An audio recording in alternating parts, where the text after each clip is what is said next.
There's an interesting saying that gear doesn't matter. Today, we're going to talk about gear. One of my favorites lately has been lenses. I've accumulated a lot of them. There is big boys like this because everybody thinks if you have this guy, you're a professional. Then you got the super just basic 24-70. Then you have like the nifty 50, which is a 50mm. And then you have the super fun lens, which is the 15-35. This one is mainly the one that lives on my body. This is the lens that I shoot most with. It's the 50 1.2. Love this lens. Next lens that I use a lot is the 24-70. The one lens, if I ever needed one only lens on the day of, this is a great lens. It gets you the wide, it gets you the tight, it gets you the medium shots. Great lens. If you don't have that, totally check this out. The next lens that I think is a must in every photographer's kit is the 7200. It is the 2.8 version and it is amazing. The way that you just can get these crushed images that look something like this is the reason I really went and spent some money and bought this thing.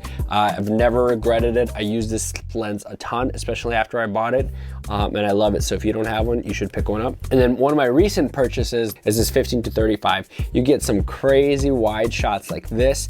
I love to use it for weddings. I love to use it for portraits. It gives you really unique look, kind of like these. It's totally worth being in your bag. And if you have these three lenses in your kit, I think you're all set. Even without that 51.2, the 15-35, the 24-70, and the 7200, get these three lenses and you will be golden. Like always, there is a bonus, and the bonus lens for me is this Helios 44-58 f2. It's an amazing lens that creates really sweet bokeh. It's a vintage old Soviet lens. My grandfather used to have this on his film camera. I found an adapter that works with EF mounts, and then I adapted to the RF bodies with a converter. You want something that gives a lot of cool artifact, totally worth checking out, the Helios 44 f2. And so if you still think that gear doesn't matter, props to you for making to the end of this video, and hopefully this year gear will matter for you.